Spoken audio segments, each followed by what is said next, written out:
The first time around when I was founding a company, it was very much just for external validation, ego reasons.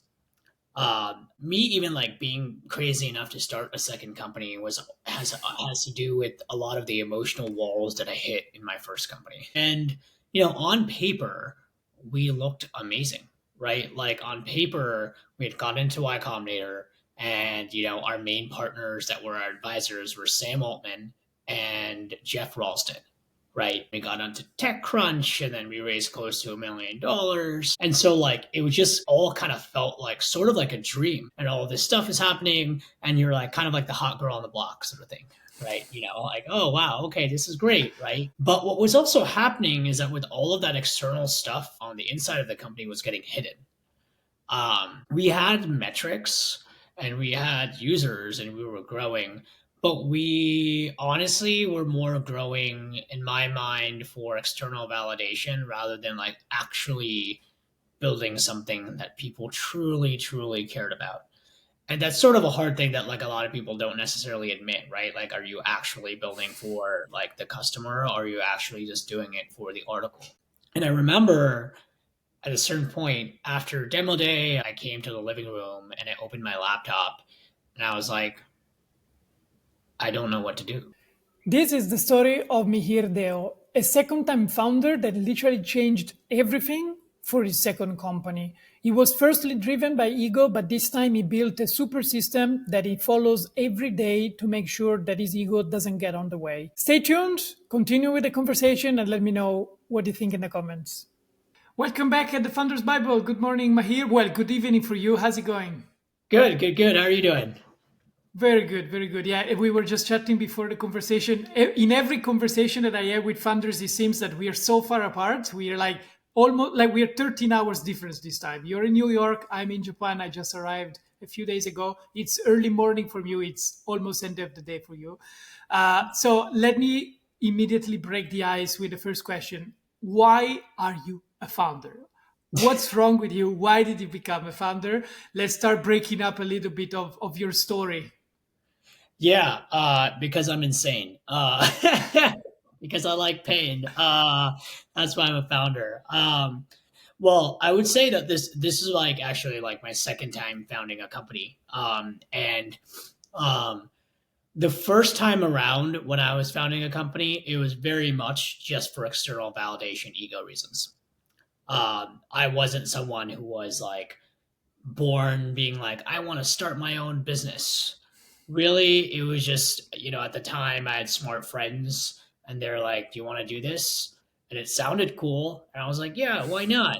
Um, and then we got an interview in YC and I was like, oh, this sounds cool. Okay, cool. Like that, like I would see all like the articles on TechCrunch and stuff like that. And like, I wanted to be that. Um, and then we got into YC for my first company. I was like, okay, I guess I'm a founder now. um, but yeah, like there's a longer story to the first time around, but like, like now it's, I would say external validation is a part of it, right? Like I can't lie and say that's not. But second, I think it's kind of addicting to, see people get joy out of what you build. Like there's there's nothing that really describes the feeling of you building something, you showing it to somebody, and it like relieves their pain. And so like that is just something that like not a lot of people really get. And so that's what like keeps me in it, right? So it's both like, yeah, some external validation, some sort of like also just like relieving people's problems. Yeah, definitely. Sometimes I went into founding companies. My background is in gastronomy, so I used to cook a lot, and I love this exact feeling. When you were saying this story, I imagine immediately myself in the kitchen serving a dish and like seeing somebody smile, and it's like, wow. So that feeling, I believe it's really like kind of a form of an art, I would say, because you really play with people's emotion at that point. Yeah, yeah. And almost the surprises too, I would say too, right? Like, early on founding in a journey, your product isn't like the greatest thing in the world, right? So you're kind of ashamed of it. showing it to people.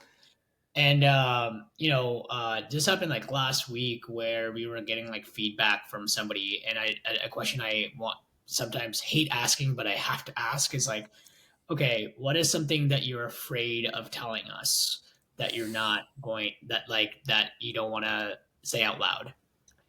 And like, I don't know, like we were thinking that they didn't like the product or whatever because they kept on giving feedback that this is wrong, this is wrong, this is wrong, etc. And the response that we got back was, "Oh, I hope you don't raise your prices." I was like, "Oh, that's great." Like, did not expect that. We fully expected this person to like be like, "Yeah, like you guys aren't that great." So it's like those surprises that like I don't know. It's like it's those small stories that you can't really like tell to anybody else. It seems illogical, but those are the reasons too. Wonderful. Mihir, I'm curious to know what were the key walls in the face that you smashed hard during those years as a founder? You told me even the first experience was quite intense, I guess, getting into YC.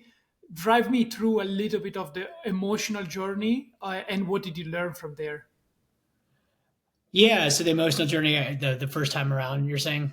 Not necessarily, but give me a little bit of an overview of like, okay, this happened and I really smashed hard and I learned the pain lesson, and then what changed after? Yeah, yeah. So I remember there was this moment, like, so me even like being crazy enough to start a second company has to do with a lot of the emotional walls that I hit in my first company. you know, and on paper we looked amazing, right? Like on paper we had gotten into Y Combinator, and our main partners that were our advisors were Sam Altman and Jeff Ralston, right? And so like these two guys, who this is all pre-open AI and stuff, but at the time, Sam was still pretty popular. Um, and then we were on YC, we were in YC, then we got onto TechCrunch, and then we raised close to $1 million. And so like it all kind of felt like sort of like a dream, right? It was like sort of like a dream, and all this stuff is happening, and you're like kind of like the hot girl on the block sort of thing, right? Like, oh wow, okay, this is great, right?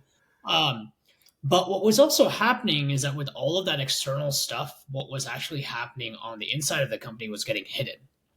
Um, we had metrics and we had users and we were growing, but we honestly were more growing in my mind for external validation rather than like actually building something that people truly, truly cared about.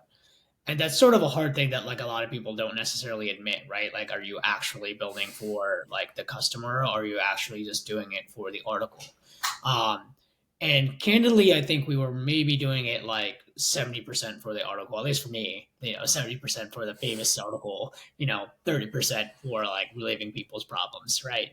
Um, and I remember at a certain point after demo day, after YC had happened, we had a house in San Francisco and we all lived together.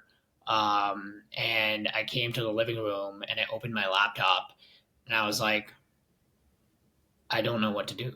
Like, like I was just like, oh shoot, I actually have to like do this.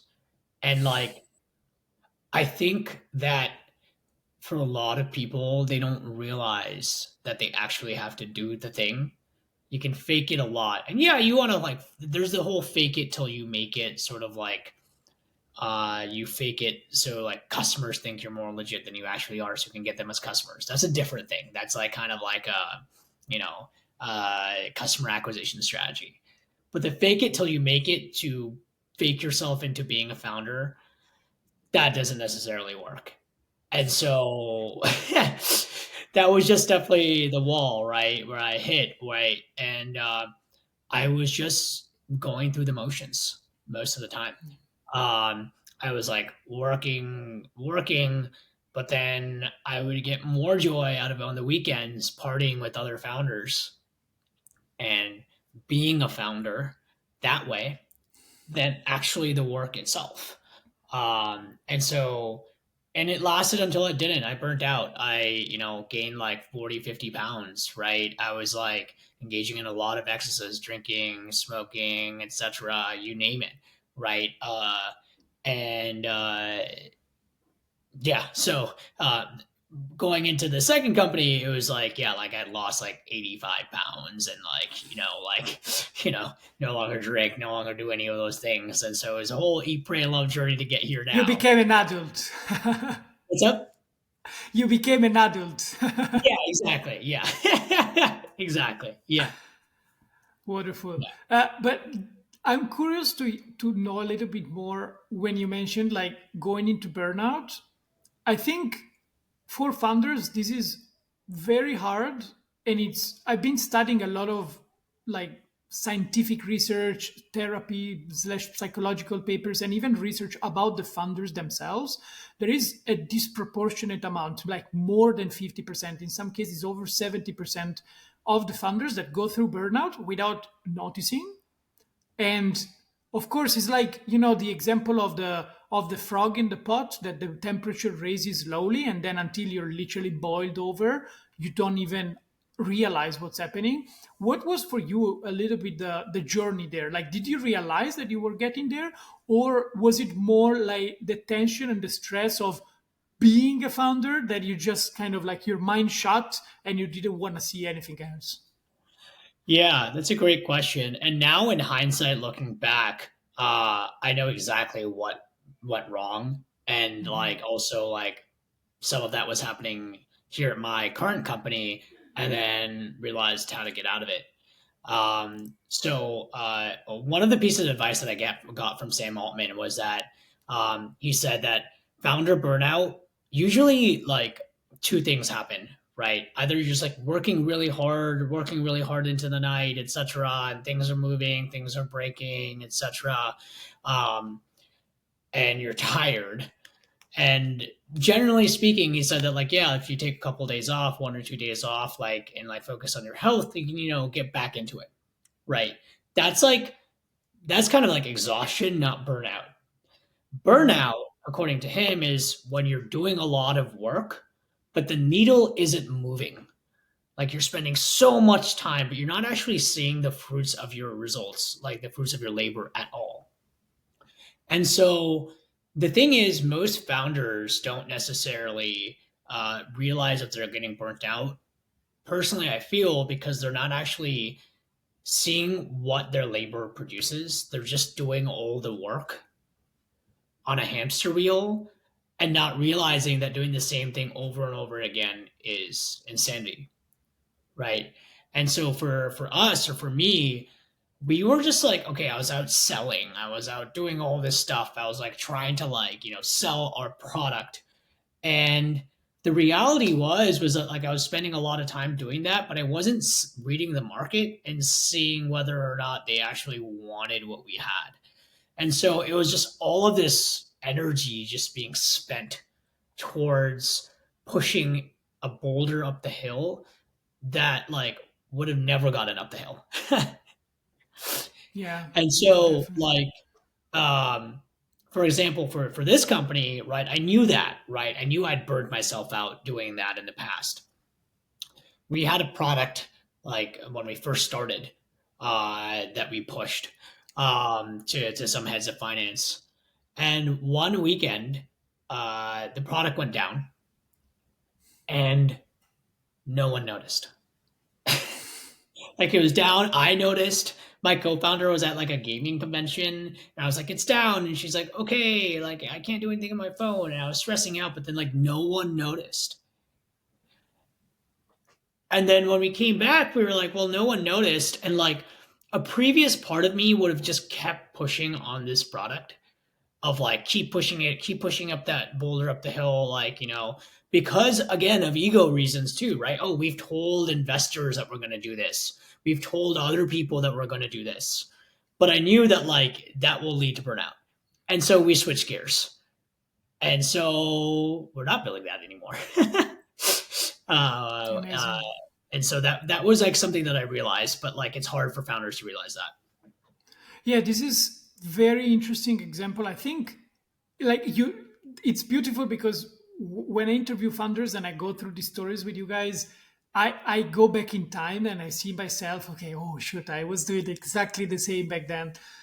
And it's crazy because I still didn't wrap my head around the fact that is it lack of experience that make you go through this process like mindlessly, or is it, let's say, you can have experience but as long as you're driven by this kind of like fake metrics and ego driven situations, you will never notice, like, or could you say that because you're inexperienced you're driven by ego? Like, what's the summary over there of the lesson? Yeah, that's a great question. Um, I mean, partially was I think lack of experience, but I think if I was less in my own head, and some people are less in their own head about like if I was more open with Mm, others around me of like this is what it looks like, this is what's going on, this is what we're seeing in the market, this is how people are responding to us, this is what our sales metrics look like. And if I was just more open in just talking to people and not like being like, oh, I can't tell anybody about like my secret stuff because they'll see that we're a bad company and like, that's gonna look bad on me, then I would have gotten the data a lot quicker about what you're doing isn't working and you're gonna spend like 6 months burning yourself out onto it. So like I learned to let go of my ego with experience. mhm. But that doesn't mean that you need experience to let go of your ego to get there, right? And Yeah, so makes there's sense. some young founders who like they don't care what other people necessarily think of their company, right? Like they're just Lucky like, them. yeah, yeah, yeah. Like they're just like cool. Like I'll tell you, like this is what's working, this is what's not working. They're less emotional about it. I was a little bit of more of an emotional guy, and I cared far too much about what other people thought that I didn't want to share like what was going on. And that was kind of what led to, well, it's not $1 billion company, my first company, right? So like yeah, it didn't really lead to success. Yeah, super interesting. I My next question, or previous, before going to the next question, I'm curious to understand, like, what are your things that you're bringing into the current company? You mentioned like, you like, if the people don't care for the product, they don't even notice it's down, we're going to change it right away. What additional lessons are you bringing over there, not necessarily on the business only, but also on your own wealth and like well-being of as a founder, like physically and mentally? Yeah, yeah, great question. Again, something that I didn't like do in my first company, right? So like, um, just the way that I think about the company is that, and my health. First, let's talk about like physical health. I see like physical health as the backbone and which enables me to do the company. So, for example, I work out 4 to 5 times a week without fail. It's kind of like going to the bathroom. Like everyone just has to go to the bathroom every day. I have It's to an work out. heuristics. Yeah, yeah, exactly. Right. Like you make it as automatic as that, where it's like, yeah, like sometimes do I not want to do it? Absolutely. But it's like, no, like it allows me to be better and show up at work. Right. And so I built up those systems and like, and I just make ways to make that system easier. Like I read one of the greatest books ever is Atomic Habits, like one of the greatest books of all time, in my opinion. Right. So I have a system set up for that. If I have a workout class in the morning, I pack my clothes in my backpack the day before. I have my running shoes, everything like that right next to me on my bed.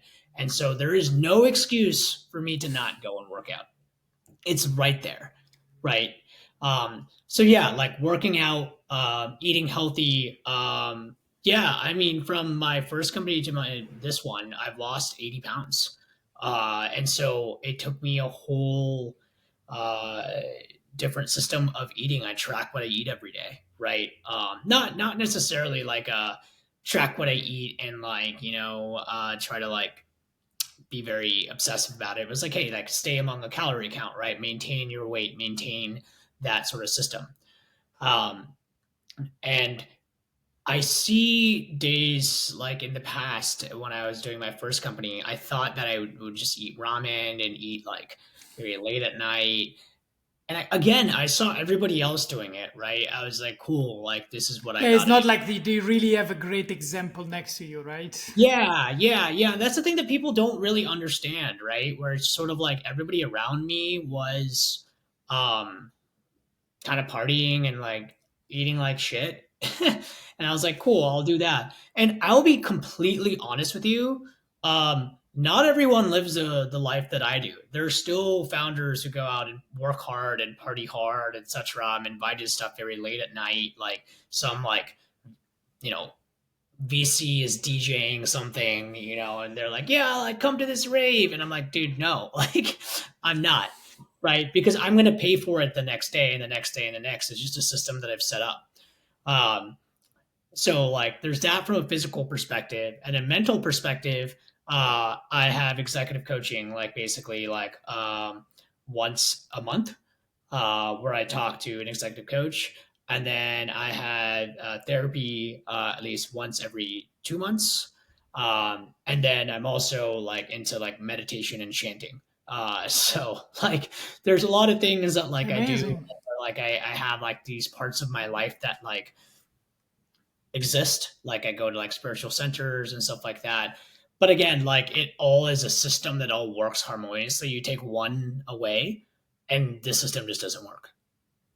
Yeah, amazing. Well, this is exact. It sounds very similar story because in my previous company, let's say the pain that I had to go through is the very same pain that brought me into meditation, Buddhism on the mind part, and then in the body part, the biohacking, healthy diet, sports, and so on, and then lately the spiritual things.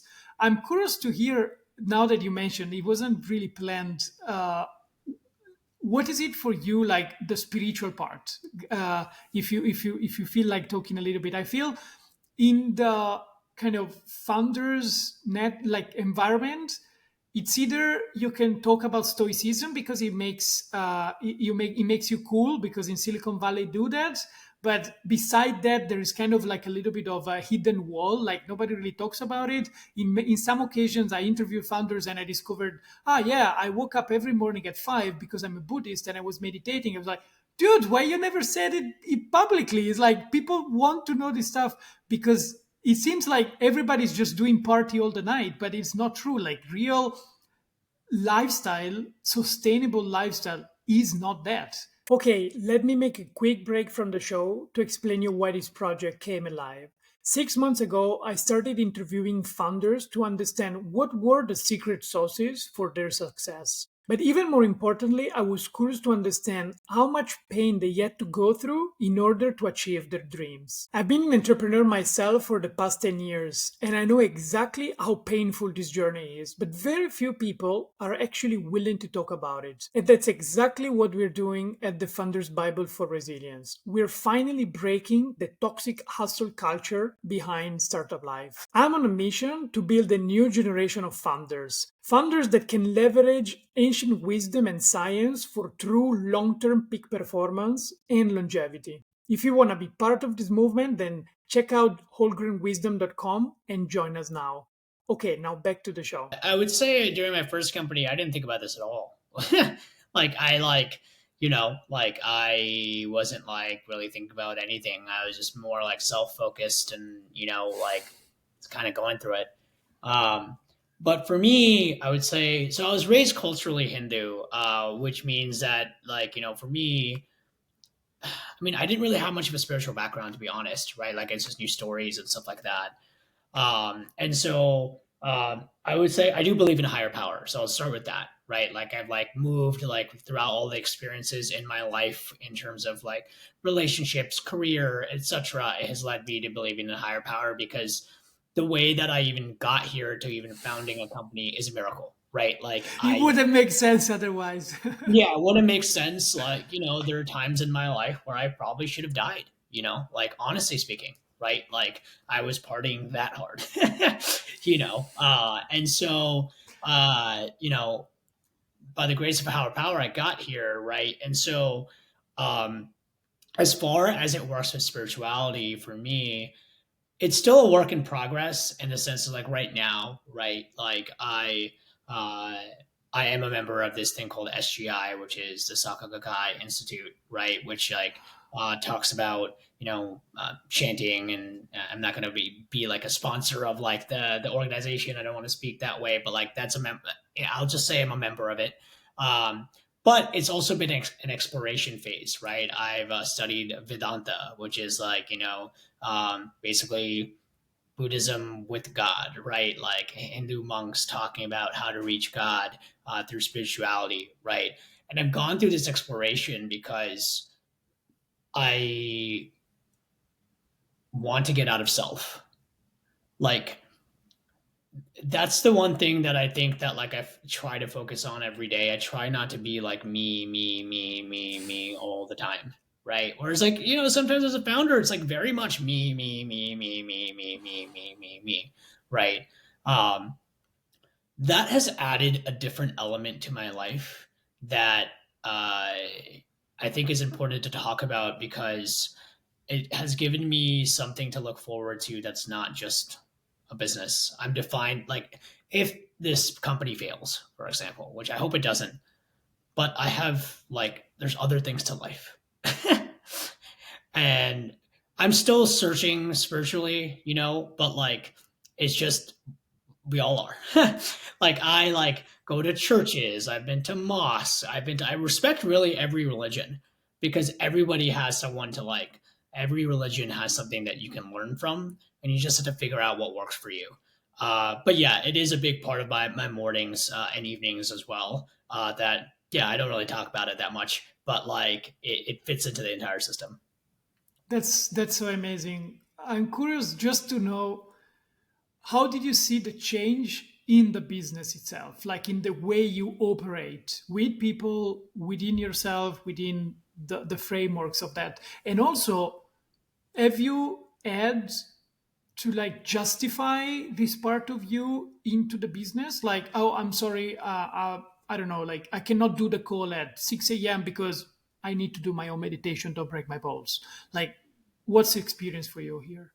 Yeah, great question.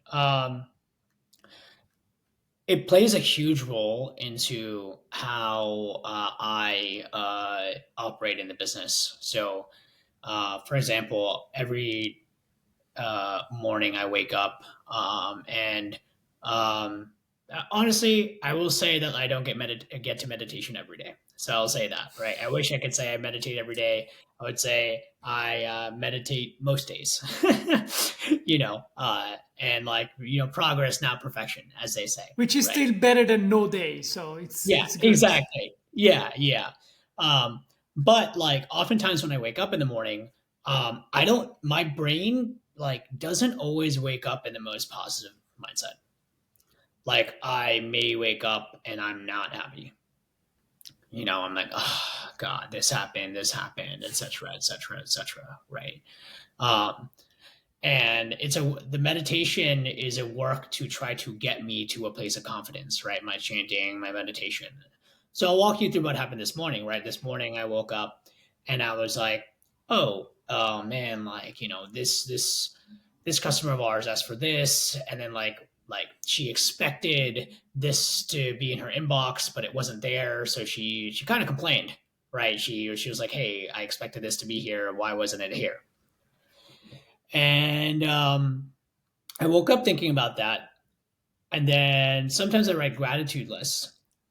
And then you have to like try to get yourself into gratitude. And then on the gratitude list, I realized that, oh, wow, in our product, um, whether someone is using it or not is actually not a question. People do use it. Like that's something to be grateful for. Like what me and my co-founder aren't like, oh, are people using it? No, people are using it. It's a you automatically use it when you like buy it.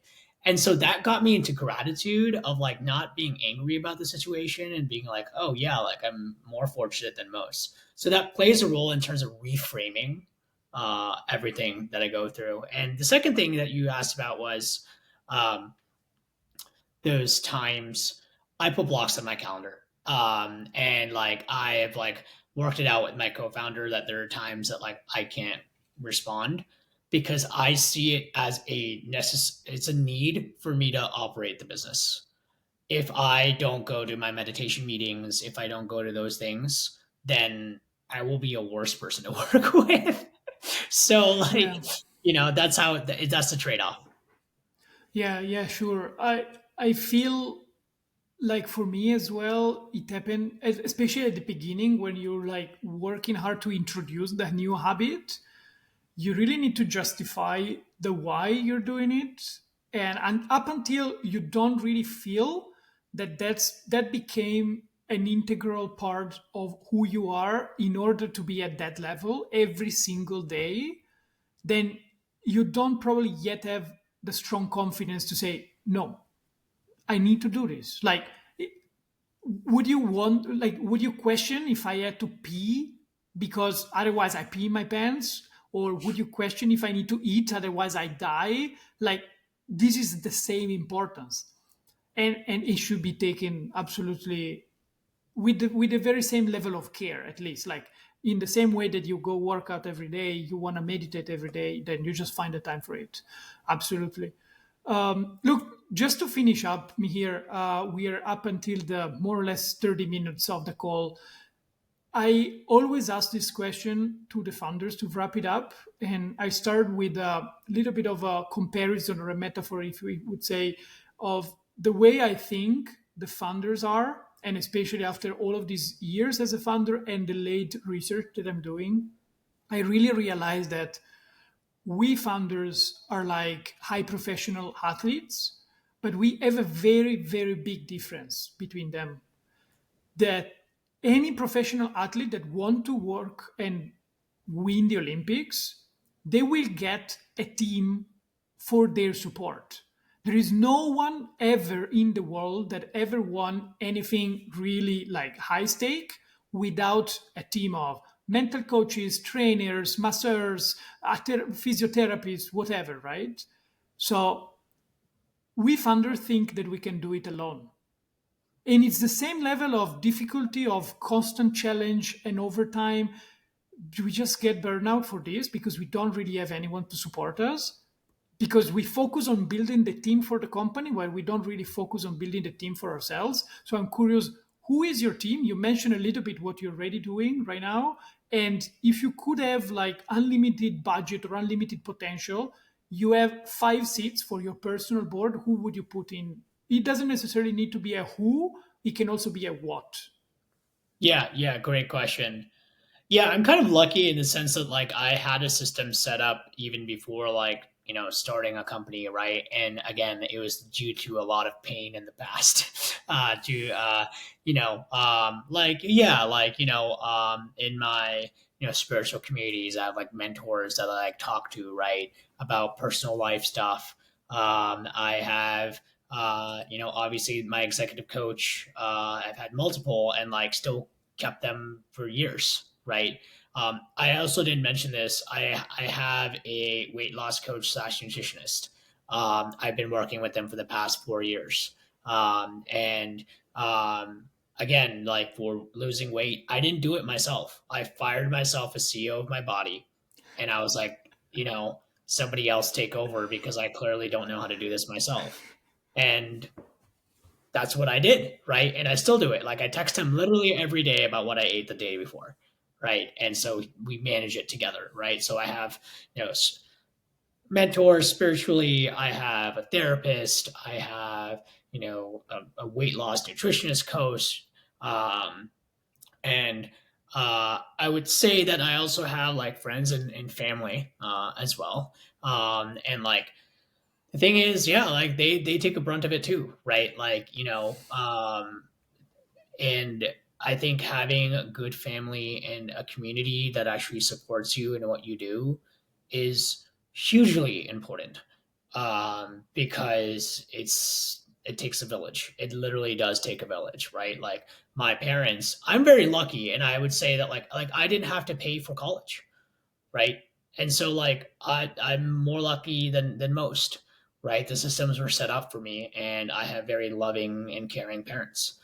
Um, and if I were to spend more money, on different things, right, in terms of like a system to support, um, honestly, I would love like a personal chef. That would be great. uh, so I don't have to think about, like what I have to eat like every single day, right? Um, and Yeah, I would say that like the one thing that like is you get in a co-founder, but you probably need more over time is someone who's like, your level chief of staff type role. I think that like kind of helps you in terms of like someone who you can go to strategically, but you're not like afraid of like telling them the raw stuff that's actually happening, because there's a certain period in the company where you can't really necessarily tell employees about literally everything that's happening. And an executive coach, you meet with them like not that often. So like somewhere in between. I don't know if that role actually exists, but that's what like I would add to the system if I could. Amazing. Wonderful. Well, thanks so much, Mihir, for sharing all these stories and experiences. Really grateful to have heard your story. Cool. Awesome. Thank you so much for having me. Really appreciate it. And yeah, it was great chatting.